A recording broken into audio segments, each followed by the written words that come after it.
कर्नाटक चुनाव के महज कुछ घंटे बाकी हैं, लेकिन उससे पहले बेहद ज़रूरी है कि आप ये जानें कि कर्नाटक चुनाव में कितने दांवपेच आजमाए गए हैं और कर्नाटक का चुनाव किन किन मुद्दों को ध्यान में रख करके लड़ा जा रहा है और किस पार्टी के लिए क्या चुनौती बनने वाली है। नमस्ते, मैं राशिद। अमूमन जो हिंदी बेल्ट के लोग होते हैं, यूपी, बिहार, एमपी, महाराष्ट्र, इन सभी इलेक्शंस को करीब से देख करके बहुत अच्छे से समझते हैं, लेकिन कर्नाटक इलेक्शन में जो सियासत है वो इतनी भी आसान नहीं है।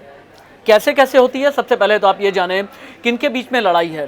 जो लड़ाई है वो है भारतीय जनता पार्टी, कांग्रेस और जेडीएस के बीच में। पिछली बार यानी साल 2018 में भारतीय जनता पार्टी की सरकार शुरू में नहीं बन पाई।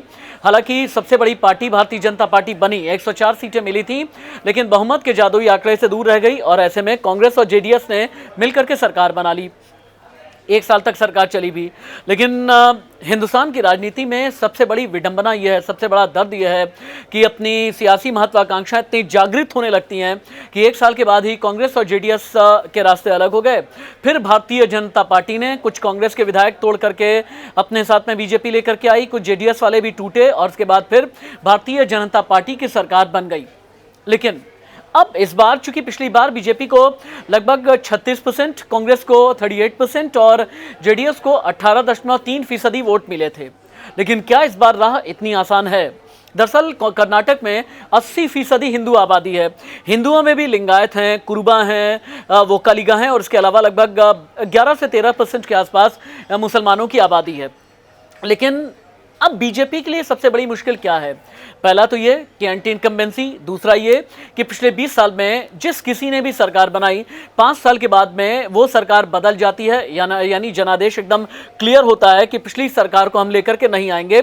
ये कन्नाडिगा यानी कर्नाटका के जो लोग हैं वो ये स्पष्ट जनादेश देते हैं।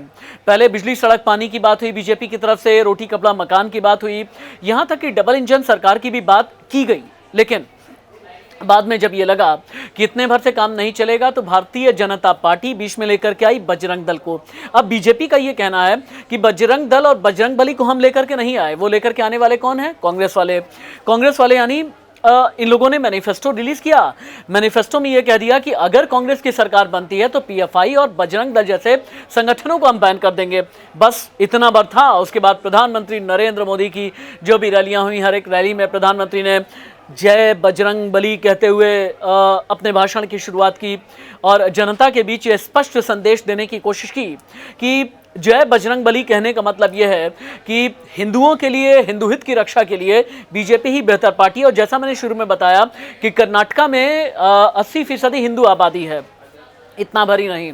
जब कर्नाटक की सियासत का चुनावी चैप्टर आप पलटते हैं तो पता ये चला कि अंतिम समय आते आते एक बयान या यूं कहें कि एक ट्वीट, जिसकी वजह से कांग्रेस फंस गई। इस ट्वीट में कांग्रेस के ट्विटर हैंडल से एक ट्वीट किया गया और ट्वीट में कर्नाटक को लेकर, कर्नाटक के विकास को लेकर के कई बातें कही गई। इसी में बीच में एक शब्द का इस्तेमाल किया गया, सोवरेनिटी यानी संप्रभुता। और कर्नाटक की संप्रभुता की बात कहते हुए सोनिया गांधी को बताया गया, दिखाया नहीं गया, बताया गया टेक्स्ट के जरिए। यहीं पर प्रधानमंत्री नरेंद्र मोदी ने नैरेटिव ये कर लिया कि अगर आप कर्नाटक में की संप्रभुता देखते हैं तो क्या कर्नाटक को देश से अलग मान रहे हैं क्या? और इतना भर था, बीजेपी अटैकिंग मोड में आ गई। कांग्रेस ने कहा कि भैया देखिए, हम ये सोनिया गांधी ने ऐसा नहीं कहा है। कांग्रेस के प्रवक्ताओं ने अलग अलग टीवी डिबेट्स में कहा। बीजेपी ने कहा कि अगर सोनिया गांधी ने नहीं कहा है तो फिर आप जाकर के ट्विटर हैंडल से ये ट्वीट हटा क्यों नहीं लेते? अब हटा भी नहीं रहे हैं क्योंकि इधर 11-12% के आसपास की मुस्लिम आबादी है, उसे भी कैटर करना है।